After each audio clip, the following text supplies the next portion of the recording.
is good, YouTube? Quinn Wade Basketball Analysis coming to you with a quick video. I wanted to let you guys know I got some new merchandise available, not just t-shirt anymore. I got different type of t-shirt, different type of shirts and logos that you can purchase on my spread shirt, and also hoodies now. We have expanded and added more to the channel and more merchandise for the brand. Thanks for supporting. It will be in the description and the links will be in the comment section below. Thanks for helping me and supporting the movement. Quinn Wade Basketball Analysis. I'm going to check out the video. What is good, YouTube? Quinn Wade Basketball Analysis coming to y'all with a quick video. We're going to talk about Darius Garland, a guy that hasn't really performed up to his draft stock. He had an injury coming into this season. We knew that, and Cleveland knew that when they picked him.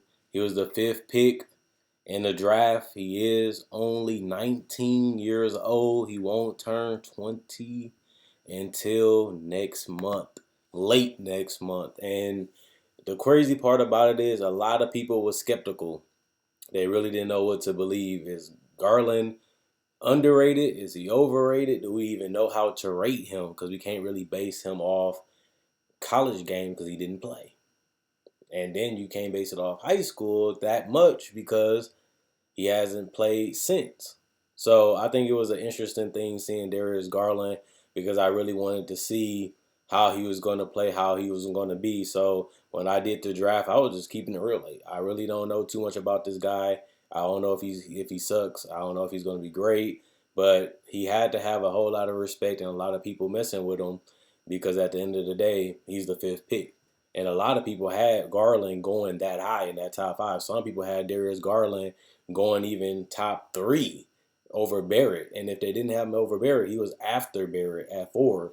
And you really think about it and you really put that in perspective that this is a guy that didn't really play that much and he had that much hype. And I really didn't know. I kind of compared him to Kyrie. Like, you got a little Kyrie in him, can handle the ball a little bit. Not really known as a playmaker or a pass first guy. A guy with range on his jump shot. A guy that can create a little bit off the dribble. And I seen that in workouts. I seen that a little bit in some of his footage. And I'm like, yeah. And when you draft somebody, this is the type of player that you want in this generation. Somebody that can go, if you go under the screen, that can hit the 3. If you go over the screen, then you can get down, hit the floater, hit the mid-range, dump it off to Tristan Thompson, and kick it out to Colin Sexton. So, okay, for a modern-day point guard, it makes sense taking Darius Garland. I thought Phoenix was going to take Darius Garland, and they ended up not even getting a point guard anyway in the draft. And I thought that they should get Kobe White or they should get Darius Garland, but they went with Rubio, who has really been better than both, in my personal opinion. But at the end of the day, that it's just really crazy to look at Darius Garland and see how he's been struggling, and he's been getting the minutes. I start from the beginning.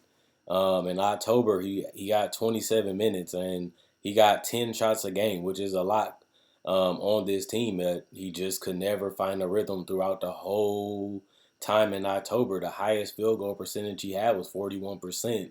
He shot 33% from 3, which isn't bad, but you desire a little bit more out of that since he's known as a shooter coming out in the draft. 3.5 assists. I'm fine with that because they have multiple guys that handle the ball. And like I said, he was not known as a pass first guy anyway. But then you look at the 9.5 points, and then you look at the free throws. The guy didn't shoot one free throw all of October. Every game that he played in October, the guy didn't even attempt one free throw. So that just lets you know that he's relying a lot on his perimeter game, and he's relying a lot on his shooting to get his shots. And you want to be able to be versatile. You want to be able to switch it up. And that's very important to me because you got to have different styles and different looks with different type of defenses and different type of coverages, which he has not been able to show. And then you look at November, 28 minutes. That's a lot, especially when you're 19 and you're trying to find your way in the NBA. He shoots 38% from the field.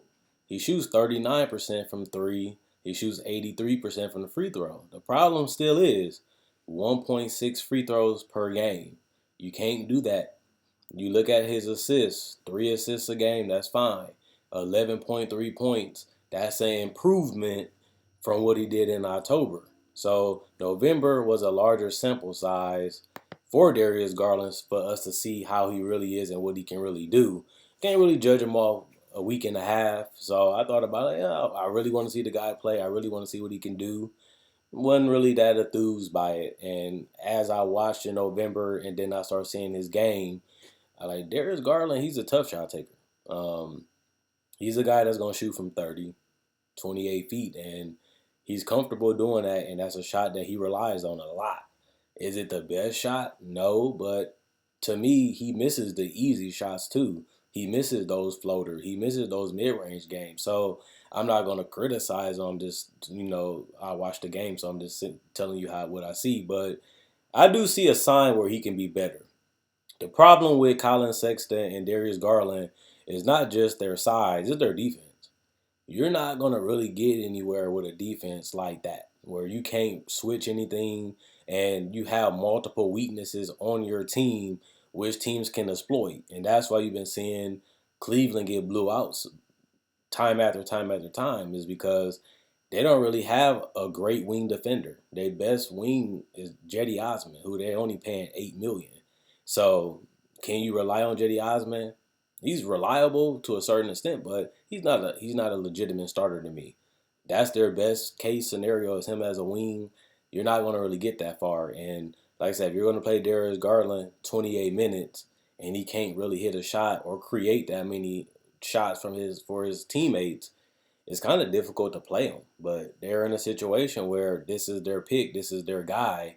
You want him to develop, so you want him to play, but he's not really helping you win because he's not really making a significant contribution right now, offensively and defensively. And he's not creating for others at an elite level or at a good level. So I feel like Darius Garland has the right mentality besides shooting the lone threes.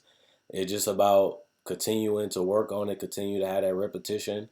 A lot of the shots that he's taking are makeable. It's not like he forcing up shots outside of the lone threes.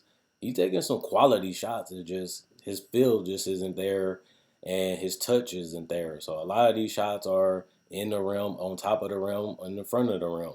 He's getting it there. He just hasn't been able to knock them down. And he has shown that he can be a more capable player in November, but his touch has to get better. And I will give him a pass so far just because he is a rookie and I didn't know what to expect. So it ain't like he failed my expectations or I'm disappointed. I didn't know what to expect, but I can see why a lot of people will be down on him and I can see why a lot of people will be labeling him a bust because this is what we live in now. If you don't contribute or you play bad, team people are already saying they should get rid of you. They should trade you. And when you're a point guard, and it's a lot of point guards that's available, whether it's through the G League or through trade, that can literally be an upgrade over Darius Garland. It makes you replaceable and expandable. And when I'm looking at this for another team, I'm not really interested in Darius Garland. I'm really not. But I also see the potential of him being a whole lot better.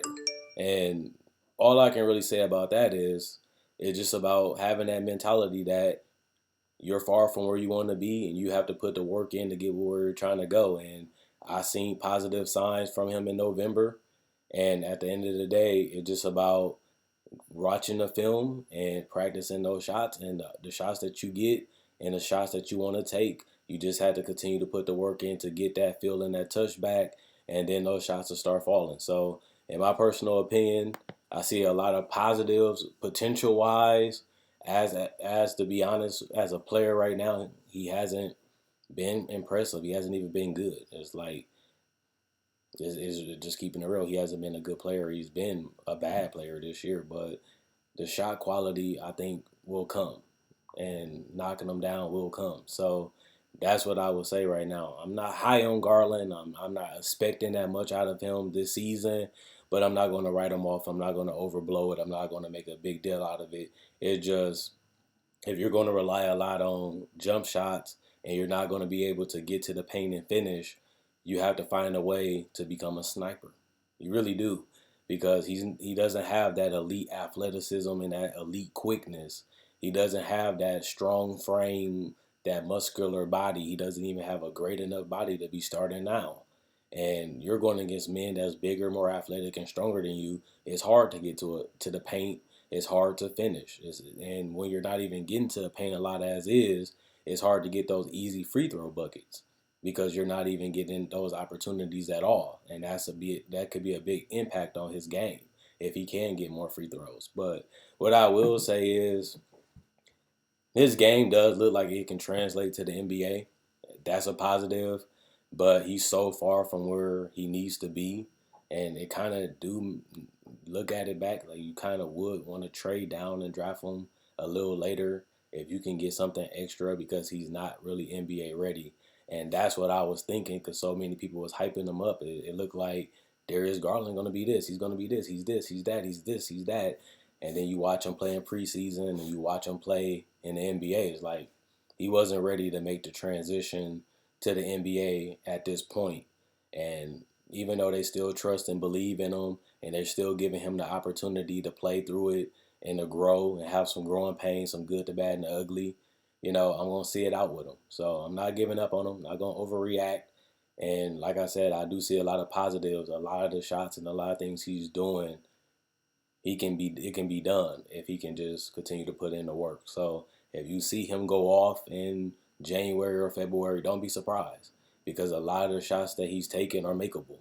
And a lot of the passes he make, they turn into hockey assists or guys are just not finishing them because they have a low level of talent on his roster. So as this team grows and get better and as he continues to learn and really put it together, we can really see if he can live up to that fifth overall pick hype. But other than that, I'm not really impressed and I'm not really as disappointed. So I'm looking at this one and I'm looking like Garland, he's not a bust. He doesn't suck. It's just he wasn't as NBA prepared as a lot of people thought he would be coming off that injury. And with him missing summer league and him not really having a chemistry with his teammates, and he's coming in with a whole new coaching staff, a whole new system, a whole new level of players that he got to get familiar with, especially as a point guard and a ball handler. It only makes sense that we judge him by the end of the season, especially because he's coming off a major injury. That really changes the way he plays and how he has to attack. But one thing I would say is I want him to take a little bit more shots. I want him to be a little bit more aggressive. And then those mid-range stop, pop, pull-ups and those floaters, those are easy shots. And you have enough space. Those are the shots that you have to develop to touch. And you have to knock those down if you want to be a competitive player and if you want to be a better player by the end of the season. And the threes, I don't mind him taking the threes because a lot of them, he coming off a screen or he's wide open. But at the same time, the touch, you have to knock those down when you have those opportunities. And he did it better in November. I just want to see if his three point shooting can be consistent, and I just want to see if he can continue to do it over a long period of time. It's good to do it for a month. It's something positive to look at, but you have so many more games to go. And I want to see if he can be a reliable three-point shooter by the end of the season, just like we seen Colin Sexton come in. Wasn't a great shooter from mid-range, wasn't the best shooter from three in college that last season, but he figured it out as the season continued to go on, and he ended up having a pretty decent rookie season offensively. Wasn't the greatest passer, wasn't the greatest decision maker, but he did show a lot of signs of improvements, and he did show improvement in his shooting by the end of the season, and that's what you want to see out of Darius Garland too. But I still don't like them as a backcourt. They're undersized. They don't have the height. They don't have the bodies. And honestly, they're both not good decision makers at this point in their careers. And they're both not, you know, IQ wise, great defenders.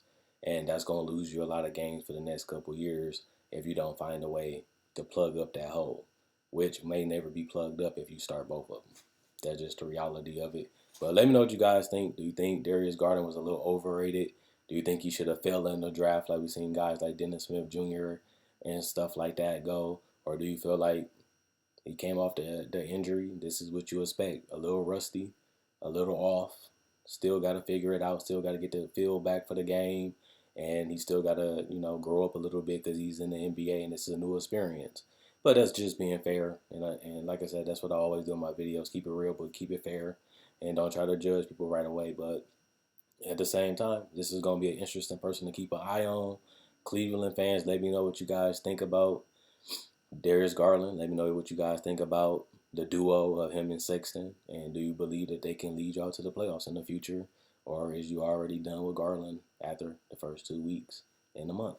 Which some people are, which is crazy. But that's how the game go nowadays. If you're not doing contributing right away, people are already looking at the future and it's without you. That's the crazy part. Like this video, check out my older videos on my channel. I have many playlists. I break down rookies, I break down players, I break down summer league. I do cover the draft, and I got a mock draft up already. Not only that, I do podcasts, and I also talk about the game of basketball, whether it comes to summer league, free agency, trade deadline, buyouts, and also I cover top 10 discussions and stuff like that. So you like this type of video, you like the NBA, check out my older videos and my playlists. I enjoy making these videos. You guys enjoy watching.